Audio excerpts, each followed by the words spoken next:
Hello, welcome back to eCoreAcademy. I'm Tania, and I'm back with another lesson. This lesson is going to be the first lesson of our chapter, Lines of Best Fit. In this lesson, we're going to be talking about linear correlation and scatter plots. And I just want to tell you ahead of time that this is basically going to be a lecture video, so there is no specific problem that we'll be diving into together. But we'll definitely be analyzing some examples from my notes and to give you guys a better understanding of linear correlations and scatter plots. So without further ado, let's get into today's video. So you all may be wondering, Tania, what are even lines of best fit? What even are lines of best fit? Well, a line of best fit is a line that is drawn through the center of a group of points. That group of points is normally scattered and is not plotted in a straight line. Therefore, when the points are scattered in a graph, that graph is called a scatter plot, like mentioned in our title here. But a line of best fit basically just wants to show some correlation between all the scattered plots. A correlation just means the connection between two or more things, and in this case, it normally just correlates with all of the scattered plots. There are three types of correlations and lines of best fit, which brings us to another point that correlations and lines of best fit are kind of synonyms for each other, if that helps you understand the terms better. But there are three types of correlations and lines of best fit. One of them being positive correlation, another one being negative correlation, and the last one being no correlation. And we'll be going over all three today.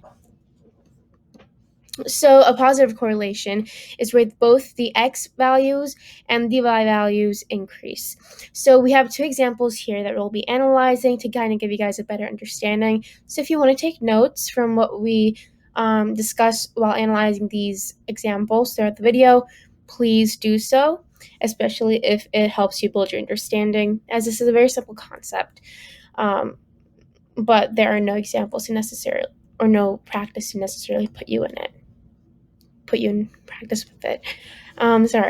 Anyway, as you can see on the top graph, this graph is talking about money from bottled water sales versus temperature.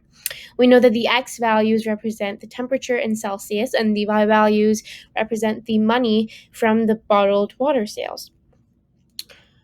We can also see that the actual coordinates of this graph are very much scattered on the graph, and they don't have a straight line or a specific slope that they are following. They don't form a linear line. They don't form a straight line. That's where the line of best fit comes in. As you can clearly see, we're just trying to draw a correlation between all of the points, and therefore a line of best fit is a line with a slope, and it kind of gives us as mathematicians a better understanding of how we can observe and analyze the graph itself. But in simple terms, as the temperature increases on this graph, the bottled water sales go higher. In the example below, we can see the same thing. There are scattered plots, but there is a line of best fit that's drawn to give us a better understanding of the graph, and we can clearly see that there's a positive slope to the line of best fit, which shows a positive correlation, which means that the more time studying the x value, the better the exam score is, the y value. So both the x and y values increase. Now, let's talk about negative correlation. And on the contrary, as x increases, the y values decrease. Again, there are two examples for our aid here. On the top example, we can see that there are scattered plots, and when a line of best fit is drawn, the slope is negative, which in turn tells us that there's a negative correlation, which tells us that as the x value here increases, which is the hour of exercise per week, the y value, which is the resting heart rate, it decreases.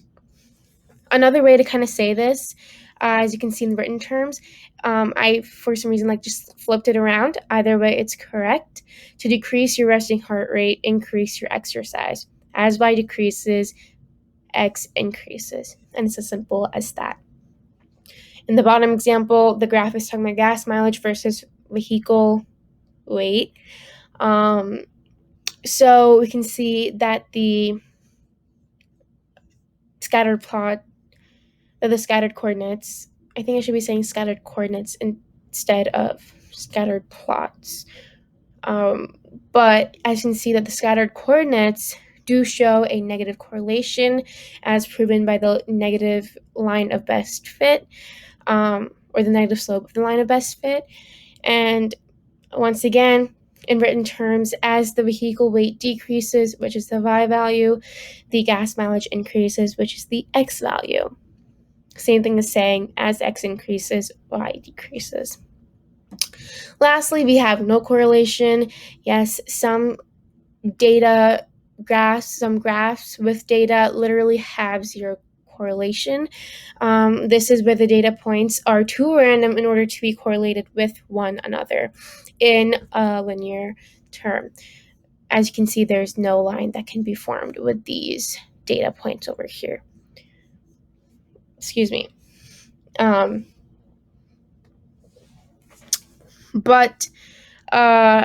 And sometimes this happens in real life, obviously, if someone is conducting an experiment and the information that they get, the results that they get, have no correlation, it's random. And that means there is no conclusion that can be made other than the fact that there is definitely no positive or negative effect of whatever is being conducted, of whatever the test is conducting. So if you guys may be wondering why there are scattered plots, especially in what we're learning as young teenagers, in school, it's because these are some real life graphs that you will see if you choose to follow those career paths in the future.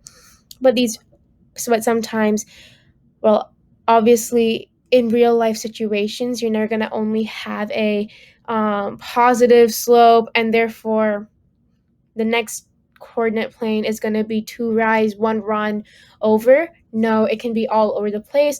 But to kind of give a general conclusion about all of the results that we get after conducting, say, an experiment, we will be using a line of best fit, and we will be correlating, which will be used to correlate find the correlation between the different scattered coordinates.